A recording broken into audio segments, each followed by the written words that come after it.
Deuxième conférence. La présence vivante de Jésus dans la Sainte Eucharistie. Le thème de cette deuxième partie.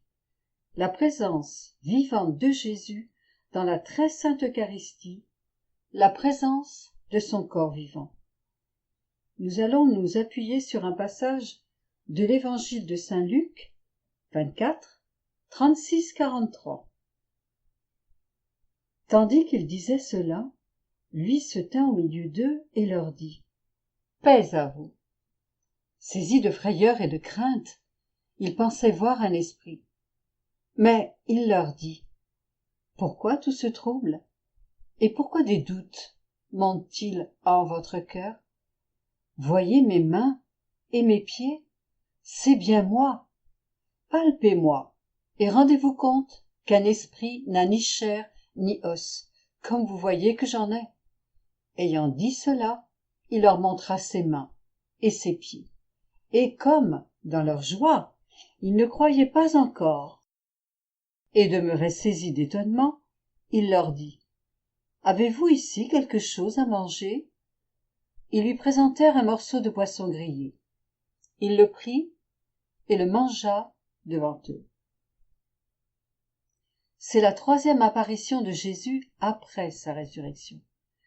Nous allons nous concentrer sur l'attitude des disciples. C'est une attitude qui va de la surprise de voir Jésus vivant jusqu'au moment où ils vont voir l'évidence de Jésus qui mange. La première réaction en voyant Jésus, c'est qu'ils sont surpris.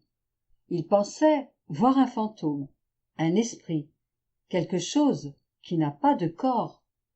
Dans l'Évangile, l'évangéliste nous dit que tous les gens parlaient de cet événement, étant donné qu'ils avaient déjà écouté les femmes. Ils avaient déjà écouté des témoignages. Ils étaient très surpris de ce qu'ils expérimentaient en voyant Jésus. L'Évangile dit bien qu'ils doutaient dans leur cœur. Dans l'original, en grec, ils utilisent le mot « dialogue », qui signifie ici plutôt « contradiction ». Donc, nous devons lire ces versets de cette manière, parce qu'ils voyaient qu'il y avait une contradiction. En effet, le tombeau est vide, et on dit que Jésus est vivant. Or, il est mort.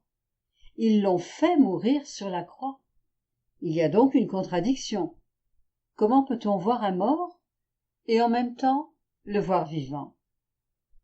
Ce mot « contradiction » nous montre qu'il y a deux points de vue différents. Jésus mort et Jésus vivant. Comment comprendre cela ? Il y a quelque chose qui ne va pas. Donc, nous comprenons la question de Jésus. Pourquoi pensez-vous comme ça ? Jésus le sait. C'est pour cela que nous allons voir la deuxième attitude. Jésus va dire : Voyez, touchez mes mains, c'est bien moi. Autrement dit, faites donc la constatation que c'est bien moi. Notre compréhension humaine passe nécessairement par les sens, le toucher, la vue, etc. Il n'y a pas en nous seulement une connaissance intuitive. Nous sommes des humains et nous avons besoin de voir et de toucher. Vous voyez bien que je ne suis pas un esprit. J'ai de la chair et des os, tout chez moi. Et donc, les disciples vont commencer à comprendre que ce corps vivant est bien le corps de Jésus, mort sur la croix. C'est un corps vivant, et ce corps ressuscité est identique à celui qui était mort sur la croix. L'Évangile nous dit qu'ils avaient des résistances à croire, car même en voyant, ils n'arrivaient pas encore à croire. Nous arrivons ici à la troisième attitude, qui est l'évidence qu'il s'agit d'un corps vivant, c'est-à-dire que Jésus accomplit les gestes d'une personne vivante. Il mange. Donc, ils vont constater que ce corps ressuscité est le corps de Jésus qui continue à vivre. Ici, se résout la contradiction en voyant l'évidence. Jésus est mort et ressuscité. Et cette union, c'est la vie divine. Et nous allons maintenant penser à un quatrième élément, dont il n'est pas encore question dans ce passage. Dans l'Évangile, selon saint Jean 20, 27, il est dit que Thomas avait besoin pour croire de voir et de toucher l'endroit où avaient été enfoncés les clous. Jésus va se montrer à Thomas vivant, avec les traces de sa passion. Porte ton doigt ici, voici mes mains, avance ta main, et mets-la dans mon côté, et ne sois plus incrédule, mais croyant. Je tiens à dire que le corps ressuscité de Jésus est le même que celui d'avant la Pâque, mais cette fois-ci, ce corps a en lui toute son histoire. Une histoire qui va être amenée à sa plénitude, à sa consommation et à sa glorification. Jésus ressuscité est le Jésus historique, mais aussi le Jésus de la foi. La quatrième attitude est celle de la foi. Mon Seigneur et mon Dieu. Jean 20, 28. Ce sont les 4 attitudes que nous devrions avoir devant la présence eucharistique. Il y a des personnes qui s'arrêtent à cette première attitude, de voir une contradiction entre la présence de Jésus, son corps, et le pain. Et ainsi ils ne croient pas. Nous devons aller plus loin. Nous devons toucher, contempler le corps de Jésus dans la très sainte Eucharistie. C'est ce que nous faisons quand nous adorons le très saint sacrement. Nous passons maintenant à cette évidence qui est le corps vivant de Jésus. Et pourquoi pouvons-nous constater cela? Parce que ce corps devient pour nous une nourriture, et quand nous le mangeons, produit en nous une transformation. Peu à peu, nous allons expérimenter que l'hostie consacrée est bien le corps vivant de Jésus. Donc, il ne reste plus qu'à confesser. Mon Seigneur et mon Dieu, c'est toi dans la sainte Eucharistie. Nous allons maintenant penser de cette façon. Le corps vivant de Jésus ressuscité est le corps qui résume toute l'histoire, qui la contient. Et c'est ce que nous expérimentons dans l'Eucharistie. Non seulement le corps de Jésus mort sur la croix, mais aussi le corps vivant de Jésus, qui contient tout. Donc, c'est une plénitude de la vie de Jésus, ses miracles, ses actions, tout ce qu'il a fait durant sa vie. Ainsi, quand nous communions, nous ne recevons pas seulement le corps vivant du Christ, mais aussi toute sa vie. Nous allons continuer encore à éclaircir et à illuminer cela avec l'épisode qui précède, les disciples sur le chemin d'Emmaüs. Évangile selon saint Luc 24, 13, 16.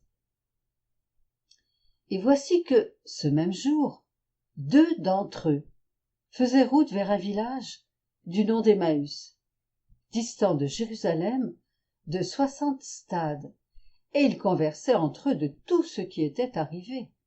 Et il advint, comme ils conversaient et discutaient ensemble, que Jésus en personne s'approcha, et il faisait route avec eux, mais leurs yeux étaient empêchés de le reconnaître. Donc Jésus s'est approché d'eux, mais ils ne l'ont pas reconnu, ils n'ont pas compris. Mais ils cherchaient à comprendre, car ils discutaient entre eux de tous ces événements. Ils ne comprenaient pas, mais voulaient comprendre. Ce Jésus qui se disait Maître et Seigneur est mort sur la croix. Ils voient en Jésus simplement quelqu'un qui les accompagne, qui marche avec eux. Ils ne le reconnaissent pas. Ils ne font pas le rapport avec Jésus vivant. En eux, il y a quelque chose qui les empêche. qui ne leur donne pas la grâce de pouvoir comprendre. Ils ont cette incapacité humaine de pouvoir unifier les contradictions. La contradiction de cet homme qui s'approche d'eux et qui marche avec eux, et qui est Jésus. Comme nous le disions ce matin, quand nous communions, en nous, nous avons Jésus. Cela paraît une contradiction. Nous ne pouvons pas comprendre que c'est Jésus en nous et que nous sommes devenus d'autres Christ. Poursuivons la lecture de l'évangile de saint Luc 24, 17-31. Il leur dit: Quels sont donc ces propos que vous échangez en marchant? Et ils s'arrêtèrent, le visage sombre. Prenant la parole, l'un d'eux, nommé Cléophas, lui dit: Tu es bien le seul habitant de Jérusalem à ignorer ce qui est arrivé ces jours-ci. Quoi donc? Leur dit-il. Ils lui dirent: Ce qui concerne Jésus le Nazaréen, qui s'est montré un prophète puissant, en œuvre et en parole, devant Dieu et devant tout le peuple. Comment nos grands prêtres et nos chefs l'ont livré pour être condamné à mort et l'ont crucifié. Nous espérions, nous, que c'était lui qui allait délivrer Israël. Mais avec tout cela, voici le 3e jour depuis que ces choses sont arrivées. Quelques femmes, qui sont des nôtres, nous ont, il est vrai, stupéfiés. S'étant rendues de grand matin au tombeau, et n'ayant pas trouvé son corps, elles sont revenues nous dire qu'elles ont même eu la vision d'anges qui le disent vivant. Quelques-uns des nôtres sont allés au tombeau et ont trouvé les choses, tout comme les femmes avaient dit, mais lui, ils ne l'ont pas vu. Alors, il leur dit: Ô cœur sans intelligence, lent à croire à tout ce qu'ont annoncé les prophètes. Ne fallait-il pas que le Christ endurât ses souffrances pour entrer dans sa gloire? Et, commençant par Moïse et parcourant tous les prophètes, il leur interpréta dans toutes les Écritures ce qui le concernait. Quand ils furent près du village où il se rendait, il fit semblant d'aller plus loin, mais ils le pressèrent en disant: Reste avec nous, car le soir tombe et le jour déjà touche à son terme. Il entra donc pour rester avec eux. Et il advint, comme il était à table avec eux, qu'il prit le pain, dit la bénédiction, puis le rompit et le leur donna. Leurs yeux s'ouvrirent et ils le reconnurent, mais il avait disparu de devant eux. Lents à comprendre, endurcis, ils ne comprennent pas encore ce que dit l'Écriture. Au moment où Jésus voulait s'en aller, ils vont le retenir, ils vont lui dire: Reste avec nous, comprenant qu'ils ont besoin de lui. Ils sentent le feu brûlant dans leur cœur, mais ils n'arrivent pas encore à comprendre. Jésus, à ce moment-là, va accomplir les gestes de la très sainte Eucharistie, comme il le fait pour nous, les 4 gestes. Il prend le pain, prononce la bénédiction, rompt le pain et le partage. Et l'Évangile nous dit: leurs yeux s'ouvrirent et ils le reconnurent, mais il avait disparu de devant eux. Juste au moment où ils le reconnaissent, Jésus disparaît. Il est parti où? Où est Jésus? Il a disparu. Ce n'était pas un fantôme. Est-il parti au ciel? Il venait de ressusciter. Il n'est pas encore parti au ciel. Qu'est-ce qu'il a fait? Il est sorti de cette maison et il a poursuivi son chemin. Dans ce cas, il l'aurait poursuivi et il lui aurait dit: Seigneur, reste avec nous. Il a disparu de leur vue au moment où il donne le pain, au moment où il s'est donné. Pourquoi? Parce qu'il est resté dans ce pain et il le donne. C'est pour cela qu'ils ne l'ont pas vu avec les yeux du corps. Ils l'ont reconnu dans ce pain qu'il a donné. Ce pain qui a donné une grande joie et une force infinie aux disciples. Et c'est pour cela qu'ils peuvent retourner à Jérusalem la nuit sans aucun problème. Pour nous aussi, c'est dans ce morceau de pain que nous pouvons le reconnaître. C'est Jésus vivant qui se donne à nous. Le corps de Jésus dans l'Eucharistie, c'est le corps de Jésus ressuscité. Parfois, la théologie d'une certaine période de l'Église a trouvé une grande similitude entre le sacrifice de la messe et le sacrifice de Jésus à la croix, comme si dans l'Eucharistie, il ne s'agissait que du corps mort de Jésus. Mais en réalité, l'hostie consacrée est le corps ressuscité du Christ avec toutes les traces de sa passion. Il est là, il est ressuscité, il est vivant. En communion, nous recevons la vie du Christ tout entière.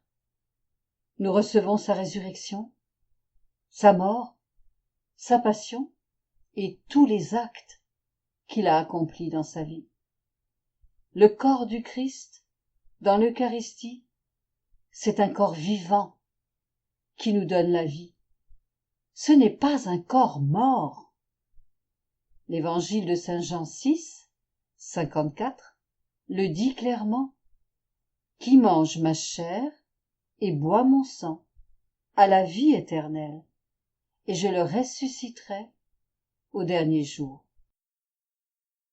C'est pour cela que nous devons comprendre que c'est la vie du Christ qui nous est donnée dans l'Eucharistie, pour que nous puissions nous aussi ressusciter avec lui. Quand nous communions, nous recevons la vie de Jésus, et donc la vie éternelle. Nous devons être conscients que chaque fois que nous communions, la vie de Dieu augmente en nous. Et cette vie de Jésus en nous ne se perd pas. Je me rappelle que quand j'étais enfant et que j'apprenais le catéchisme, on nous disait que la vie de Jésus restait en nous un petit quart d'heure. Ce n'est pas possible. C'est une vie éternelle. On ne peut imaginer qu'après un quart d'heure, il n'y ait plus rien. D'autre part, on peut penser que la présence de Jésus reste en nous jusqu'au moment où nous tombons dans le péché. Que quand nous péchons, Jésus s'en va, et qu'après, il revient.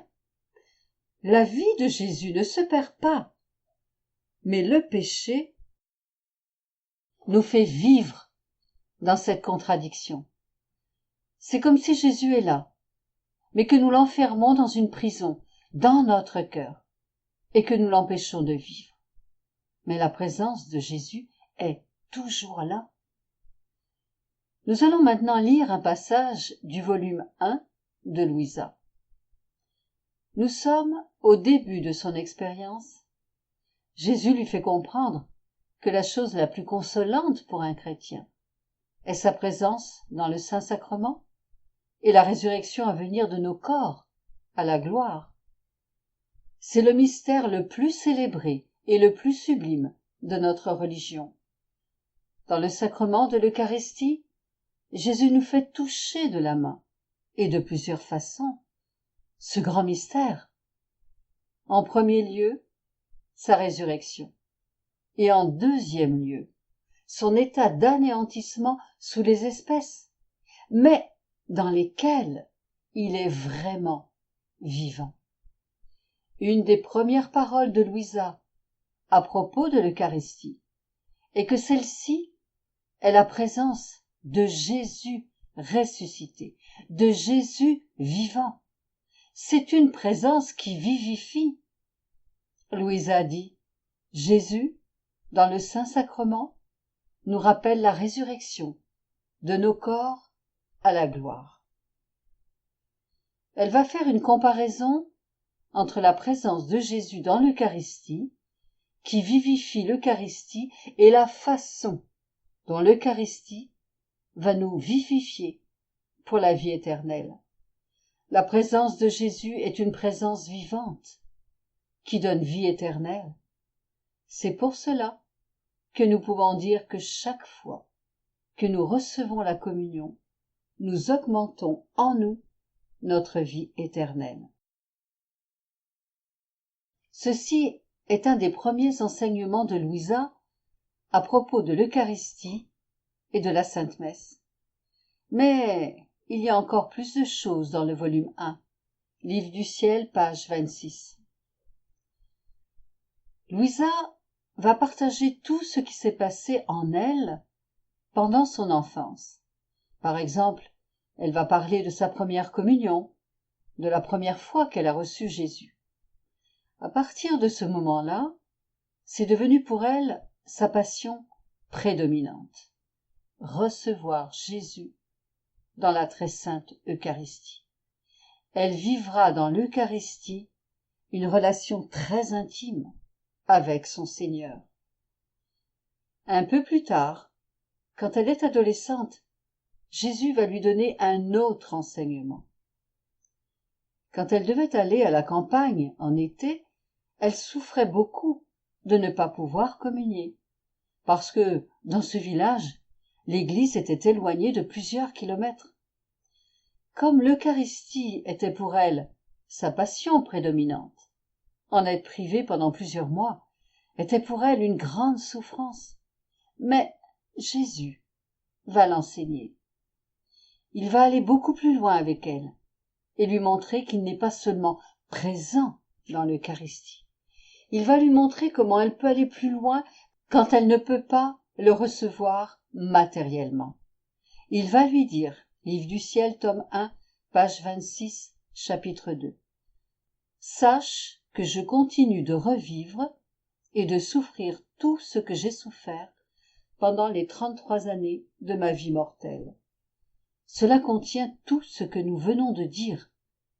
C'est une phrase qui semble très simple, mais c'est une phrase d'une grande profondeur.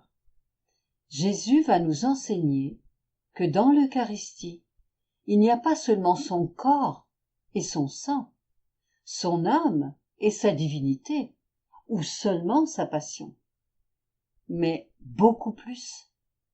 Il y a toute sa vie, tous ses actes, depuis son incarnation jusqu'à sa résurrection. Tous sont là, donnés dans l'Eucharistie.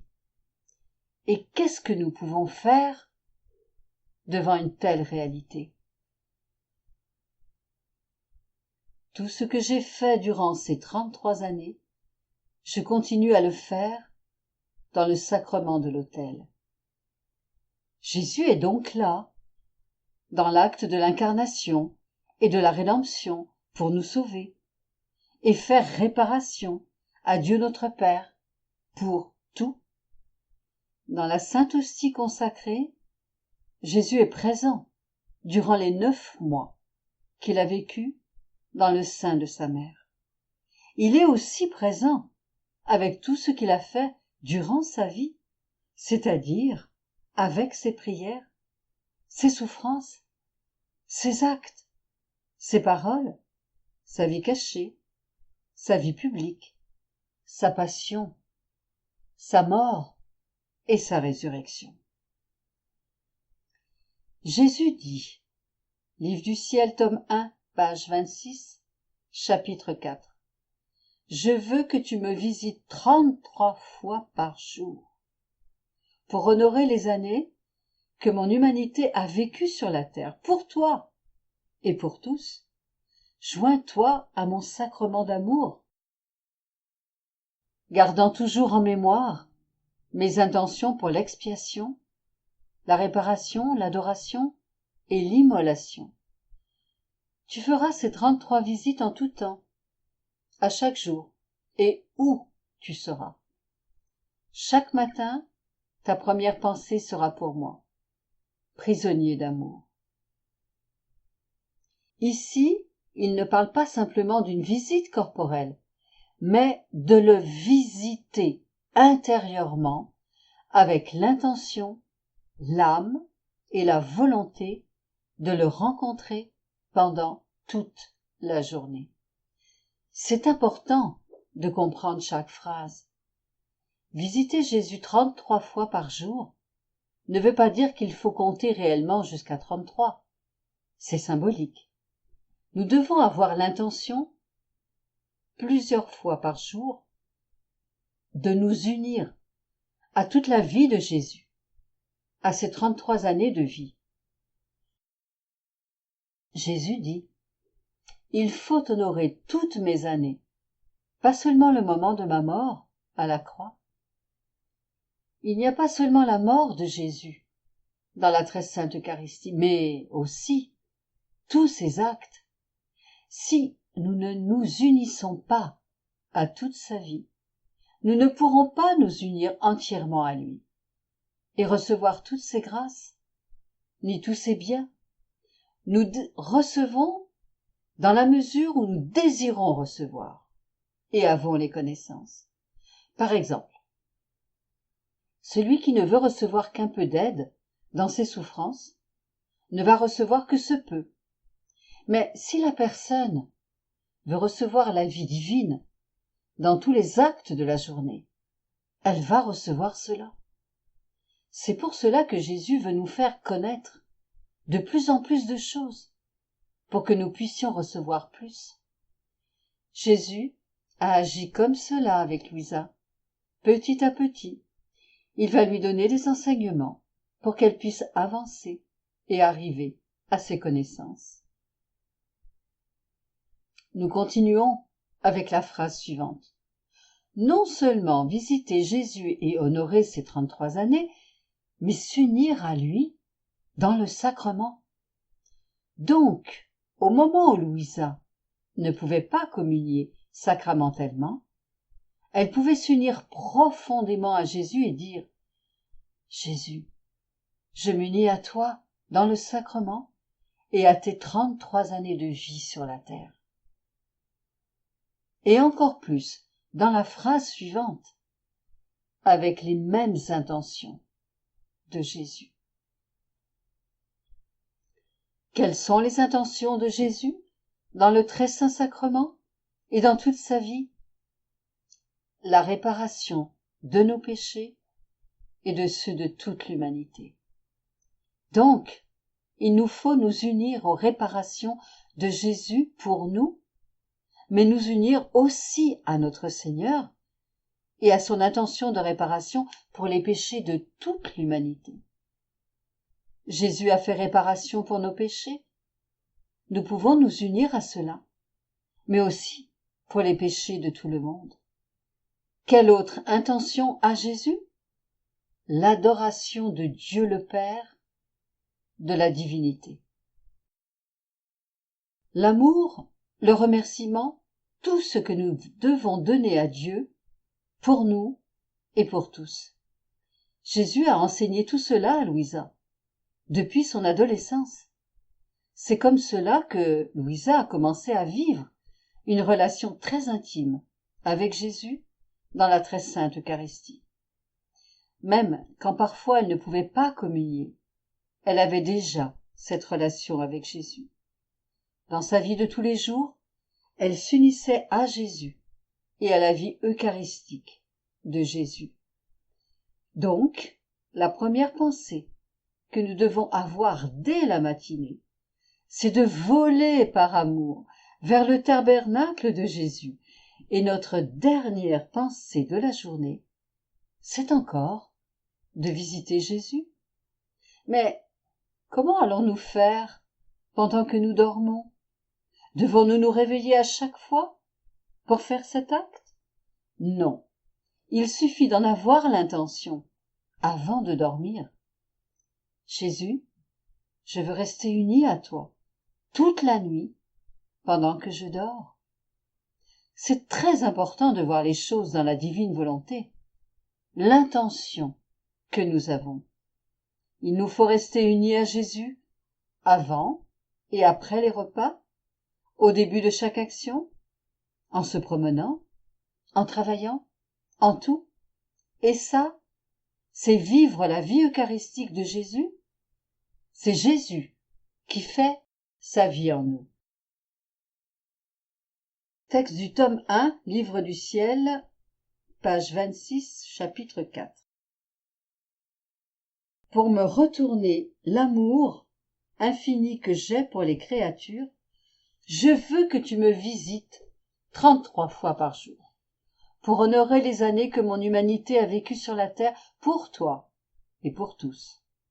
Joins-toi à mon sacrement d'amour, gardant toujours en mémoire mes intentions pour l'expiation, la réparation, l'adoration et l'immolation. Tu feras ces 33 visites en tout temps, chaque jour et où tu seras. Et je les recevrai comme si elles étaient faites à ma présence sacramentelle. Chaque matin, ta première pensée sera pour moi, prisonnier d'amour. Tu me donneras alors ton premier souhait d'amour. Ce sera notre première rencontre intime. Nous demanderons l'un à l'autre comment nous avons passé la nuit, puis nous nous encouragerons l'un l'autre. Ta dernière pensée et affection de la soirée sera celle de recevoir ma bénédiction, pour que tu puisses te reposer en moi, avec moi et pour moi. Livre du ciel, tome 1, page 27, chapitre 1. Tu prendras ce dernier baiser d'amour, avec la promesse de t'unir à moi dans le Saint-Sacrement. Tu feras d'autres visites du mieux que tu pourras, suivant les occasions, te concentrant entièrement sur mon amour.